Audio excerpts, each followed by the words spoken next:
भारत का बजट पाकिस्तान के बजट से कई गुना बड़ा है, इससे भी कोई इनकार नहीं कर सकता। भारतीय फौज पाकिस्तान की फौज से ज्यादा है। भारतीय इंटेलिजेंस एजेंसी रॉ दुनिया की टॉप इंटेलिजेंस एजेंसीज में 6ठे नंबर पर। हिंदू लफ्ज जो शुरू हुआ है, पाकिस्तान का फट गया ढोल, बीच बजरिया खुल गई पोल। यस यू आर राइट, बीच बजरिया खुल गई पोल। पाकिस्तान का जो, मैं ये पाकिस्तानियों को कहता हूं ना, उनको बड़ा बुरा लगता है। अरे मेजर साहब मेरे पास डिवाइड एंड रूल। आज भी हमारे मुल्क में बहुत बड़ी तादाद में ऐसे ऐसे वडेरे, सेठ, नवाब, जागीरदार मौजूद हैं जिनके बाप दादा ने मुसलमानों के खिलाफ गद्दारियां करके अंग्रेजों से जागीरें हासिल की। बहुत बड़ी तादाद में ऐसे ऐसे वडेरे, सेठ, नवाब, जागीरदार मौजूद हैं जिनके बाप दादा ने मुसलमानों के खिलाफ गद्दारियां करके अंग्रेजों से जागीर। अभी खजाने में कुछ है ही नहीं, चूहे नाच रहे हैं, तो वो क्या लेंगे और क्या चलाएंगे? वही ना, क्या पिद्दी और क्या पिद्दी का शोरबा है, वो वाली बात होती। फिर यही कहा जाएगा, मतलब चिढ़ने के लिए कि वाट लगा दी दादाजी, वाट लगा दी दादा। हाँ जी, एक चीज कहूंगी फखर, आप मतलब जैसे कह रहे हैं आप लोग इधर ही थे, तो आप उन लोगों में से थे जो रात को सो रहे थे तो हिंदुस्तान में थे और सुबह उठे तो पाकिस्तान में थे।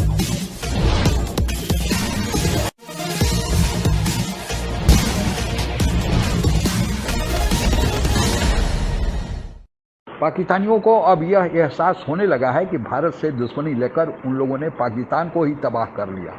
पाकिस्तान का एटम बम पाकिस्तानी सेना केवल दिखावे के लिए है। दरअसल एटम बम और पाकिस्तानी सेना ने ही पाकिस्तान को बर्बाद करके रख दिया है। आगे की चर्चा सुनते हैं। पाकिस्तान का फट गया ढोल, बीच बजरिया खुल गई पोल। यस यू आर राइट, बीच बजरिया खुल गई पोल। पाकिस्तान का जो, मैं ये पाकिस्तानियों को कहता हूं ना, उनको बड़ा बुरा लगता है। अरे मेजर साहब मेरे पास कॉल आते हैं यार, अच्छे लोग हैं, भले लोग हैं जो मुझे कॉल करते हैं, क्या मेजर साहब आपको इतना नहीं करना चाहिए। मैंने बोला यार, तुम अगर मेजर को फुल टॉस दोगे तो मेजर तो बल्ला घुमाएगा। अगर हम तुम्हें फुल टॉस देंगे तो क्या तुम छोड़ दोगे? नहीं, तुम भी बल्ला घुमाओगे, तो हम भी बल्ला घुमा रहे हैं। जिसको जब मौका लगता है बल्ला घुमाता है। 288 पाकिस्तानी रुपीज अगेंस्ट $1। ठीक है, अब मैं आपको बताता हूं, ये टिश्यू पेपर है भाइयों, टिश्यू पेपर। ये पाकिस्तान रुपए की औकात है। IMF फोन नहीं उठा रहा, ये करते हैं हेलो हेलो IMF, तो वहां से झूठा झूठा अंग्रेज बोलता था इस रूट की सभी लाइनें व्यस्त हैं, अपने एक्सेंट पे, इस रूट की सभी लाइनें व्यस्त हैं। अच्छा, वहां पे लोग पागल हो रखे कि IMF हमारा फोन नहीं उठा रहा। IMF कहता है यार, तुम लोगों ने इतनी जेबें काटी हैं दुनिया की, नाउ वी वांट 100% अकाउंटेबिलिटी। तुम बताओ, हमने दिया पैसा, उसका करा क्या है? ये तो बताओ, मैं जो पहले लिया था उसका क्या करा है? पाकिस्तान में किस तरीके से सिस्टमिक चेंजेस तुम कर रहे हो, ये बताओ हमें। बाकी जो तुम्हारे दोस्त ममालिक हैं, जिनको तुम दोस्त मानते हो, सऊदी अरेबिया, UAE वगैरह, ये तुम्हें, इनके बारे में तो बताओ कि ये लोग तुम्हें कितना पैसा देंगे। इन्होंने कुछ फंड्स तुम्हें, अब चुप, चिकन एंड एग वाला हो गया। सऊदी अरब कह रहा है कि पहले वहां से लेकर आओ तब हम तुम्हें बताएंगे, वो कह रहे हैं पहले यहां से लेकर आओ तब हम तुम्हें बताएंगे। और बीच में पाकिस्तान पिंग पोंग जैसे नहीं होता, टेबल टेनिस, पाकिस्तान की चल रही भैया टेबल टेनिस। तो पाकिस्तान का फट गया ढोल, बीच बचरिया खुल गई। अभी खजाने में कुछ है ही नहीं, चूहे नाच रहे हैं, तो वो क्या लेंगे और क्या चलाएंगे? वही ना, क्या पिद्दी और क्या पिद्दी का शोरबा है, वो वाली बात होती। ठीक है, आपने एक मजहब के नाम पर, एक रिलीजन के नाम पे एक कंट्री बना ली, बहुत हो गया, बहुत शुक्रिया, थैंक यू वेरी मच। अब इसमें जो लोग नॉन मुस्लिम्स हैं, जो जिनको काम आता है, चाहे वो इकोनॉमिस्ट हो चाहे कोई हो, उनको भी आगे लाइए, उनको भी आगे ला के बात कीजिए, उनके ऊपर भी कोई रहम कीजिए और मुल्क को बचाइए बजाय अपनी जायदादों को बचाने के। एग्जैक्टली। वरना फिर जो आरजू ने कहा था, मैं इस पे एंड करूंगा कि दादाजी वाट लगा दी, तो ये हो सकता है कि वाट लगा दी वाली जो एक, जिसे कहते हैं ना, सिग्नेचर लाइन बन जाए, जिसे कहते हैं ना पंच लाइन बन जाए हर किसी की, यार वाट लगा दी। मतलब अब जरूरी तो नहीं है कि सारे सबके दादाजी वो इंडिया से माइग्रेटेड हो। अब मेरे दादाजी नहीं है, उनके फादर भी नहीं थे, तो लेकिन फिर यही कहा जाएगा, मतलब चिढ़ने के लिए कि वाट लगा दी दादाजी, वाट लगा दी दादा। हाँ जी, एक चीज कहूंगी फखर, आप मतलब जैसे कह रहे हैं आप लोग इधर ही थे, तो आप उन लोगों में से थे जो रात को सो रहे थे तो हिंदुस्तान में थे और सुबह उठे तो पाकिस्तान में थे। Divide and rule. आज भी हमारे मुल्क में बहुत बड़ी तादाद में ऐसे ऐसे वडेरे, सेठ, नवाब, जागीरदार मौजूद हैं जिनके बाप दादा ने मुसलमानों के खिलाफ गद्दारियां करके अंग्रेजों से जागीरें हासिल की। बहुत बड़ी तादाद में ऐसे ऐसे वडेरे, सेठ, नवाब, जागीरदार मौजूद हैं जिनके बाप दादा ने मुसलमानों के खिलाफ गद्दारियां करके अंग्रेजों से जागीरें हासिल की थी। और आज वो हमारे आज हम पे हुकूमत करते हैं वो। हम पे हुकूमत करके। तो मेरे ख्याल से डील ही यही थी, उनके साथ डील ही यही थी कि तुम अब 100, 200, 300 साल तुम हुकूमत करोगे। अगर हिंदू लफ्ज जो शुरू हुआ है इंडस रिवर से शुरू हुआ, लेकिन सबसे पहले जिन्होंने हिंदू वर्ड यूज किया था पर्शियंस आए थे इस एरिया में। They change from Sindhu to Hindu because I have read the history of Ashoka civilisation and Gupta civilisation, और खासकर इंडस वैली।